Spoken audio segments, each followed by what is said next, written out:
Hello friends, ಎಲ್ರಿಗೂ ನಮಸ್ಕಾರ. ನಾನಿವತ್ತು 1 ವರ್ಷಕ್ಕಾಗಷ್ಟು 5 kg ಮೆಣಸಿನಕಾಯಿನ ಉಪಯೋಗಿಸ್ಕೊಂಡು ಖಾರದ ಪುಡಿ ಮಾಡ್ತಾ ಇದ್ದೀನಿ. ಮಾಡೋದು ಹೇಗೆ ನೋಡೋಣ ಬನ್ನಿ. ನಾನಿಲ್ಲಿ ಖಾರದ ಪುಡಿ ಮಾಡೋದಕ್ಕೆ ಬ್ಯಾಡಗಿ ಮೆಣಸಿನಕಾಯಿ 2 kg, ಖಾರದ ಮೆಣಸಿನಕಾಯಿ ಅಂದರೆ ಗುಂಟೂರು ಮೆಣಸಿನಕಾಯಿ 3 kg ತೊಗೊಂಡು ಬಂದಿದ್ದೀನಿ. ಎಲ್ಲ ತೊಟ್ಟೆಲ್ಲ ಬಿಡಿಸ್ಬಿಟ್ಟು ಒಣಗಿಸ್ಕೊಂಡಿದ್ದೀನಿ. ಮೆಣಸಿನಕಾಯಿ ನೋಡಿ ಹಿಂಗೆ ಕ್ರಿಸ್ಪಿ ಆಗಷ್ಟು ಒಣಗಿಸ್ಕೋಬೇಕು ಚೆನ್ನಾಗಿ. ಇದು ಬ್ಯಾಡಗಿ, ಇದು ಕೂಡ ಮುರಿದ ತಕ್ಷಣ ಪೀಸ್ ಆಗಬೇಕು. ಈ ರೀತಿ ಚೆನ್ನಾಗಿ ಒಣಗಿಸ್ಕೊಳ್ಳಿ. ಪುಡಿ ಕೂಡ ತುಂಬ ಚೆನ್ನಾಗಿರುತ್ತೆ. ನಾನು ಸಾಮಾನ್ಯ ಮೆಣಸಿನಕಾಯಿ ಬೆಳೆಸಬೇಕಾದಾಗ ಈ ಥರ ಒಂದು ಕವರ್ ಹಾಕೊಳ್ತೀನಿ ಕೈಗೆ. ಗ್ಲೌಸ್ ಇದೆ, ಗ್ಲೌಸ್ ಹಾಕೊಳ್ಳಿ. ಎಲ್ಲರ ಮನೆಗೆ ಗ್ಲೌಸ್ ಇದೆಲ್ಲ, ಹಾಗಾಗಿ ಇದು ತುಂಬ ಸಿಂಪಲ್ಲು. ಈ ಥರ ಹಾಕೊಂಡು ಮೇಲೆ ಸ್ವಲ್ಪ ಇಲ್ಲಿ ಕಟ್ ಮಾಡ್ಕೊಳ್ತೀನಿ, ಯಾಕೆಂದರೆ ಗಾಳಿ ಹಾಕಬೇಕು, ಇಲ್ಲಾಂದರೆ ಬಿಸಿ ಬಿಸಿಯಾಗಿ ಬೆಳ್ಳೆಲ್ಲ ಬೆಳೆಸ್ಕೊಳ್ಳುತ್ತೆ. ಓಕೆ, ಈಗ ನೋಡಿ ಚೆನ್ನಾಗಿ ಪೇಸ್ಟ್ ಮಾಡ್ಕೋಬೇಕು. ಇದು ಮಾಡಬೇಕು, ಇಳ್ಕೊಳ್ಳೋಕೆ ಗಿಡಕ್ಕೆ ಸಿಗುತ್ತೆ. ಈ ಥರ ಮೆಣಸಿನಕಾಯಿ ತೊಗೊಂಡು ನಿಮಗೆ ಕೈನಲ್ಲಿ ಆರಾಮಾಗಿ ಬಿಡಿಸ್ಕೊಳ್ಬೋದು. ಆದರೆ ಈ ಥರ ಮುರಿದಾಕ್ಬೇಡಿ. ಮುರಿದಾಕ್ರೆ ಏನಾಗುತ್ತೆ, ನಿಮಗೆ ಇದನ್ನು ತುಂಬ ದಿನ ಸ್ಟೋರ್ ಮಾಡೋಕ್ಕಾಗಲ್ಲ. ಅಕಸ್ಮಾತ್ ಮೆಣಸಿನಕಾಯಿ ಪುಡಿ ಮಾಡ್ತಾ ಮಿಕ್ಕಿದ್ರು ಕೂಡ ಮತ್ತು ನೀವು ಒಣಗಾಕ್ದಾಗೆಲ್ಲ ವಿಧ ಚೆಲ್ಲೋಗ್ತಾ ಇರುತ್ತೆ. ಹಾಗಾಗಿ ನೀವು ಯಾವಾಗ ಮೆಣಸಿನಕಾಯಿನ ತೊಟ್ಟು ಬಿಡಿಸ್ಬೇಕಾದ್ರೂ ಕೂಡ ನೀವು ಈ ಥರ ಬಿಡಿಸೋದಕ್ಕಿಂತ, ತೊಟ್ಟು ಪೂರ್ತಿ ಬಿಡಿಸೋದಕ್ಕಿಂತ ಈ ಥರ ಬಿಡಿಸಿದ್ರೆ ತುಂಬಾ ಯೂಸ್ ಆಗುತ್ತೆ. ನೀವು ಉಪ್ಸಾರಿಗೇನಾದ್ರು ಬೇರೆ ಖಾರಕ್ಕೇನಾದ್ರು ಎತ್ತಿಟ್ಕೊಳ್ತೀವಿ ಅನ್ನೋದ್ರೆ ನೋಡಿ, ನಾನು ಮೆಣಸಿನಕಾಯಿನೆಲ್ಲ ಈ ಥರ ಬಿಡಿಸಿಟ್ಕೊಂಡಿದ್ದೀನಿ. ಈ ಥರ ಬಿಡಿಸಿಟ್ಕೋಬೇಕು, ತುಂಬ ದಿನ ಚೆನ್ನಾಗೂ ಇರುತ್ತೆ. ನೀವು ಈ ಥರ ಬಿಡಿಸಿಟ್ರೆ ಗಾಳಿ ಹೋಗಿ ನಿಮ್ಗೆ ಸ್ವಲ್ಪ ದಿನಕ್ಕೆ ಫಂಗಸ್ ಬಂದ್ಬಿಡುತ್ತೆ. ನಮಗೆ ಕರಾವಳಿ ಸೈಡ್ನಲ್ಲೆಲ್ಲ ಇದು ಅನುಭವ ಜಾಸ್ತಿ ಆಗಿದೆ.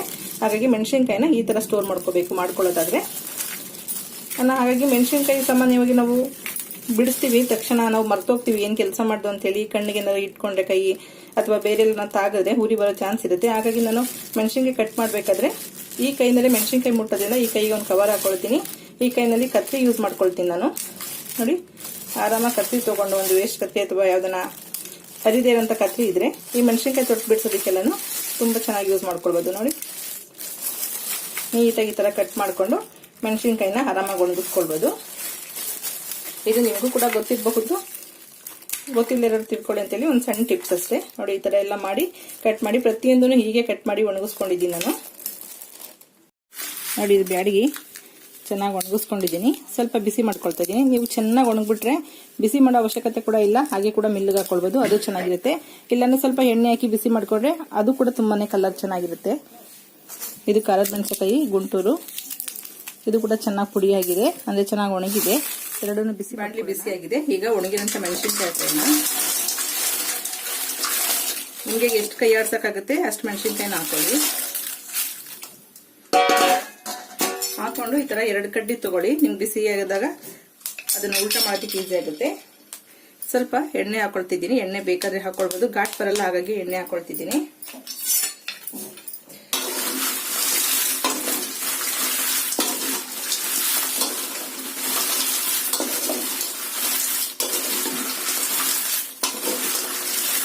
ಈ ತರ ಎರಡು ಕಡೆಯಿಂದ ಈ ತರ ಮಾಡೋದ್ರಿಂದ ಎಣ್ಣೆ ಚೆನ್ನಾಗಿ ಮಿಕ್ಸ್ ಆಗುತ್ತೆ. ಮೆಣಸಿನಕಾಯಿ ಕೂಡ ಕೆಳಗಡೆ ತಳ ಇದೆಯಲ್ಲ,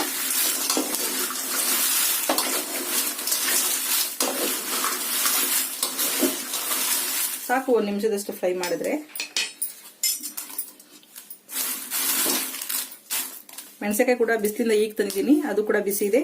ಸ್ವಲ್ಪ ನೋಡಿ, ಕಲರ್ ಕೂಡ ಚೇಂಜ್ ಆಗ್ತಾ ಇದೆ. ಈ ತರ ನೀವು ಹುರ್ಬಿಟ್ಟು ತಕ್ಷಣ ಯಾವ್ದನ್ನ ಒಂದು ಡಬ್ಬಿಗೆಲ್ಲ ತುಂಬಿಡಬಾರ್ದು. ಮತ್ತೆ ಇದನ್ನ ಸ್ವಲ್ಪ ಗಾಳಿ, ಸ್ವಲ್ಪ ಬಿಸಿಲಿಗೆ ಹಾಕಿ ತುಂಬಾ ಚೆನ್ನಾಗಿ ಕ್ರಿಸ್ಪಿ ಬರುತ್ತೆ ಅವಾಗ. ಓಕೆ, ಈಗ ಕೆಳಗಡೆ ಇಟ್ಕೊಳ್ಳೋಣ. ಈಗ ಎಣ್ಣೆ ಹಾಕಿ ಕೆಲವೊಂದ್ಸಲ ಉರಿಯಲ್ಲ ಅಂದಾಗ ಈ ತರ ಕಲ್ಲುಪ್ಪು ಹಾಕ್ಬಿಟ್ಟು ಕೂಡ ಹುರ್ಕೊಳ್ಬೋದು, ಅವಾಗಲೂ ಕೂಡ ಘಾಟ್ ಬರಲ್ಲ. ಸೇಮ್ ಪ್ರೊಸೀಜರ್, ಇದೇ ತರ ಹುರಿಯುವಂಥದ್ದು. ಇದನ್ನು ಕೂಡ 1 ನಿಮಿಷ ಫ್ರೈ ಮಾಡ್ಕೋಬೇಕಾಗುತ್ತೆ. ಇದು 3ನೇ ವಿಧಾನ. ಮೆಣಸಿನಕಾಯಿಗೆ ಎಣ್ಣೆ ಉಪ್ಪು ಏನು ಹಾಕ್ತೆ ಪ್ಲೈನ್ ಆಗಿ ಹುರಿತಾ ಇದ್ದೀನಿ.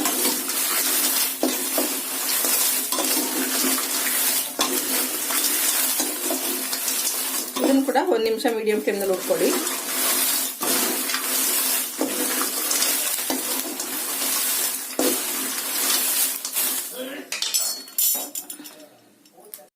ಹುರಿದಿರೋಂಥ ಮೆಣಸಿನಕಾಯಿನ ಸ್ವಲ್ಪ ಬಟ್ಟೆ ಮೇಲೆ ಈ ಥರ ಹಾರಾಕೊಳ್ಳಿ. ಬಿಸಿಗೆ ಒಂದೇ ಕಡೆ ಹಾಕ್ಬಿಟ್ರೆ ಎಲ್ಲ ಬೆವ್ತ್ಕೊಳ್ಳುತ್ತೆ. ಬಿಸಿದ್ರೆ ಸ್ವಲ್ಪ ಬಿಸಿಲಲ್ಲಿ ಕೂಡ ಒಣಗಾಕೊಳ್ಬೋದು. ನೋಡಿ, ನಾನು ಎಣ್ಣೆಲಿ ಫ್ರೈ ಮಾಡಿದಂಥ ಮೆಣಸಿನಕಾಯಿನ ಮತ್ತೆ ಸ್ವಲ್ಪ ಬಿಸಿಲಿಗೆ ಹಾಕೊಂಡಿದ್ದೀನಿ. ಇನ್ನೂ ಕ್ರಿಸ್ಪಿ ಚೆನ್ನಾಗಿ ಬರ್ತದೆ. ಹುರಿದಿರೋ ಮೆಣಸಿನ್ಕಾಯಿ ಸ್ವಲ್ಪ ತಣ್ಣಗಾದ ತಕ್ಷಣ ಈ ಥರ ಒಂದು ಚೀಲಕ್ಕೆ ಹಾಕೊಳ್ಳಿ. ಅದನ್ನ ರೇಷನ್ ತಂದಿರೋದು ಅಕ್ಕಿ ತಂದಿರೋ ಚೀಲ ಇರುತ್ತಲ್ಲ ಅದಕ್ಕೆ ಹಾಕೊಂಡು ಸ್ವಲ್ಪ ಮುದ್ದೆ ಮಾಡೋ ದೊಣ್ಣೆ ಇರುತ್ತಲ್ಲ ಅದರಿಂದ ಮೂಗುಗೊಂದು ಬಟ್ಟೆ ಕಟ್ಕೊಳ್ಳಿ. ಆದಷ್ಟು ಮಕ್ಳುಗಳನ್ನ ಆ ಥರ ಕಟ್ಕೋಬೇಡಿ.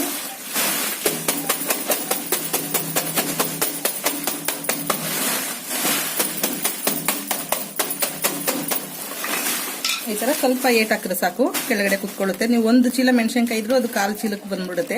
ಈ ಥರ ಮಾಡೋದ್ರಿಂದ ನಿಮಗೆ ಮಿಲ್ಲು ಕೊಟ್ಟು ಕೂಡ ತುಂಬ ಈಸಿ. ಮೆಣಸಿನ್ಕಾಯಿ ಕ್ವಾಂಟಿಟಿ ಜಾಸ್ತಿ ಇರೋದ್ರಿಂದ ನಾನು ಒಂದು ಚೀಲದಲ್ಲಿ ಎಲ್ಲ ಫ್ರೈ ಮಾಡಿದ್ನಲ್ಲ ಎಲ್ಲ ಫ್ರೈ ಮಾಡಿಬಿಟ್ಟು ಹಾಕಿದ್ದೀನಿ ಹುರಿದ್ಬಿಟ್ಟು. ಇದನ್ನ ಪುಡಿ ಮಾಡ್ಕೊಂಡು ಬರೋವಾಗ ಒಂದು ಡಬ್ಬಿ ಕೊಟ್ಟು ಕಳಿಸ್ತೀನಿ. ಆಗಿದ್ದ ಪುಡಿನೆಲ್ಲ ಡಬ್ಬಿಗೆ ಹಾಕೊಳ್ತೀವಿ. ಆಗೋದಕ್ಕಿಂತ ಮುಂಚೆ ಈ ಥರ ಒಂದು ಚೀಲದಲ್ಲಿ ಹಾಕ್ಬಿಟ್ಟು ಕೊಟ್ಟು ಕಳಿಸಿ. ಖಾರದ ಪುಡಿ ಮಿಲ್ಲಿಂದ ಮಾಡಿಸ್ಕೊಂಡು ಬಂದಾಗಿದೆ.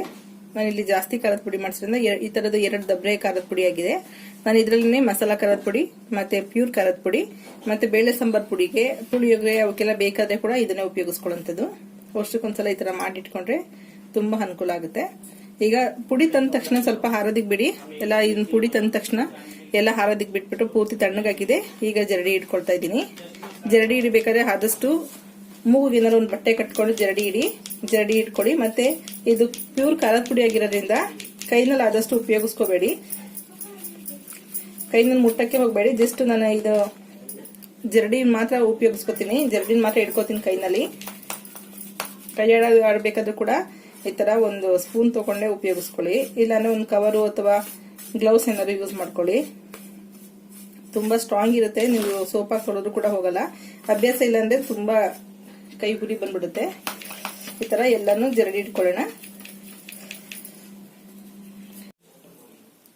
ನೋಡಿದ್ರಲ್ಲ ಫ್ರೆಂಡ್ಸ್, ಜರಡಿ ಇಟ್ಕೊಂಡಾಗಿದೆ. 5 kg ಮೆಣಸಿನ್ಕಾಯಿ ಟೋಟಲ್ ನಾನು ತಗೊಂಡಿದ್ದು. ವರ್ಷಕ್ಕಾಗಷ್ಟು ಪುಡಿ ಮಾಡ್ಕೊಂಡಿದ್ದೀನಿ. ನಿಮಗೆ ವಿಡಿಯೋ ಇಷ್ಟ ಆಗಿದೆ ಲೈಕ್ ಮಾಡಿ, ಶೇರ್ ಮಾಡಿ, ಸಬ್ಸ್ಕ್ರೈಬ್ ಮಾಡಿ. ನೀವು ಕೂಡ ಮನೆಯಲ್ಲಿ ಬಿಸಿಲಿದೆ, ಈಗ ಟ್ರೈ ಮಾಡಿ ಪುಡಿ ಮಾಡ್ಕೊಳ್ಬೋದು. Okay, bye, thank you.